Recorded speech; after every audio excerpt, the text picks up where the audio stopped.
Celebs Radio Network presents Fireside Chat with Larry and Paul. You join us once again. Happy Newish year! Oh, welcome to 2024. Flying cars, jetpacks, and robots that suck you off. Do you know, the first thing I looked up when it got to 2024, I woke up in the morning and went, oh my God, is 2024 the number of kilobytes in 2 megabytes? And is it? No. It's 1024. That would be 2048. So Right. I've got that joke in my back pocket, ready for 2048. I can say happy 2 megabyte year or whatever. Or whatever. Welcome to this Fireside Chat. This is what you get for being a wonderful and very valued monthly supporter, or FLAP, friend of Larry and Paul, fan of Larry and Paul, if you wish. And welcome to new flaps as well. We've had I think 5 or 6 new flaps over Christmas. We've done well over Christmas. Thank you so much for joining us over Christmas, because it was a bit of a can be a bit of a fallow period, because obviously you sort of go and one does one's familial thing, but we tried to keep the flame at least guttering, if sputtering, if not in full bloom. If anything, you get a bit too familial at Christmas, don't you? Too familial. Bit too much sherry. Too much. Gets a bit familial. Gets a little bit familial, bit feely. But it flopped over, didn't it? We had a few broken newses that we'd put out over Christmas that we'd recorded. What about truffle oil, which people agreed the hell out of? Didn't laugh, but agreed the hell out of it. Agreed the hell out of it. I mean, with that one, I was like, oh, should we put it out? Because it could have been... Basically, the last one of these we did, I think we will have mentioned we recorded 4 broken newses in a go, so we could put them all out. And there was, if truth be need be told, a little bit of rushage in order to get those done. And with that truffle oil one, I felt we could have gone back to that and written it a bit tighter. Bit tighter. Yeah. And then I noticed with they're criticising our own work. And then the one about the new year, we use the word arseholes a lot. Do we? Yeah, when we like to verify insults, the words that we use.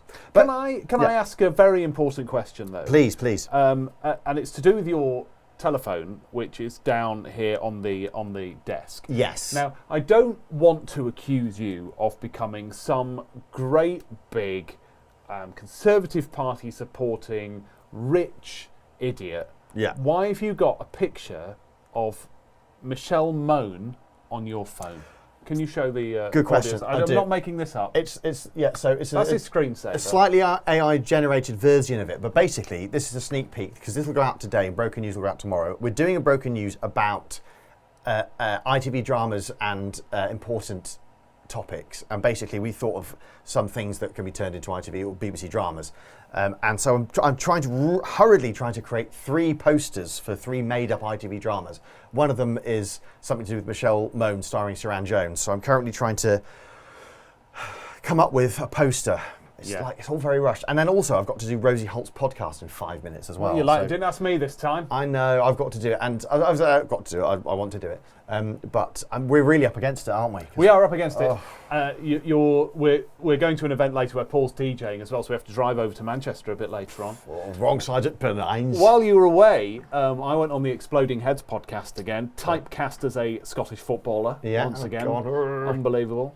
So that was good fun. And I was about to say you were on telly again, but you weren't on telly again. You had a little audition for something. Yes. So could be exciting. But hang on, you filmed something else which hasn't been on telly yet. No, the Moonflower Murders. That's it. Anthony Horowitz. So that's the one that's not out yet. No, that's why I was in Greece that time when we were doing Have I Got News for You? But no, I did an audition for something. Could be very exciting. A larger role than previous, and it's got famous people in it. Yeah. Famous people. Well, the other one had famous people in. Yeah, but even more famous. This one's got even more famous people in it. The 2 leads you'll definitely know. What you should do, can I give you a piece of advice? Yes. And then you go back to what you were saying. Yeah. You should leave your partner. Sorry, that's a painful bit of this. Sorry, Mrs. Paul, okay. Yeah, okay. Break off the engagement, right? You should shack up with, if necessary, an older, wealthy, famous person. Judi Dench. Fine. Someone who knows the sort of people that will retweet our work. Fine. Okay. And then Judi Dench. Judi Dench. And then so who could she get to retweet our work? Stephen Fry. She knows everyone. And he's the biggest guy on Twitter, as we all know. Has he not left Twitter? I don't know. I'm stuck in 2004 or whatever. Fairly certain he's left Twitter. What I was going to say was, so this audition, what I'd done for this drama thing, is playing what can only be described as a pervy bishop. So clearly, if you watch The Couple Next Door, which was the TV series that's on Channel 4 at the moment, it's on their streaming service now, I think, and I play a weird sort of evangelical pastor. So clearly the casting director has seen this and just thought, he could do that job. Weird religious guy. He looks pervy. And religious. Yeah. Because I played so what if that's all I get now for the rest of my life? Yeah, I know you're not allowed to talk about the script. No, we can't talk about specifics. You can't talk about it, like who's in it or anything like that. But can I? Is there one tiny thing I can mention? If you can mention it in a roundabout way that would no way identify the script or anything about it. Okay, fine. There is a part of the audition that you had to do where you go cross-eyed with desire. Yes, and you were furious. Yeah. I'm not cross-eyed anymore. I've had that fixed. Yeah. Yeah. I didn't literally go, you're happy to know in the actual audition, I didn't go actually cross-eyed with desire because everyone would have laughed. But, what? Could you just take your glasses off for everybody and act as if you'd gone cross? Serious drama, this. Serious drama. Oh. What is cross-eyed with desire?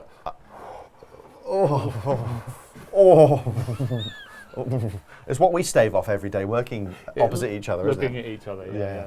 Cross-eyed with desire. What else do we have going on in the world of Larry and Paul? Oh. Hello? Something. I think that was the heater. Something broke. It's very cold. It's freezing, isn't it? Very cold. We're trying to heat up, I think. Next week, we're working with a production company on a story structure for a potential radio comedy that will definitely get rejected. That'll definitely get rejected later. We've got the dates today for when it will be rejected. That's March the 11th. That's perfect. So we'll do one of these March 11th and go, it was rejected. My wife's birthday, so we'll have a great night that double night. Celebration. Yeah. And then we're just doing more broken newses, really, aren't we? No, I feel like there's something else. Touch of corporate work, I guess.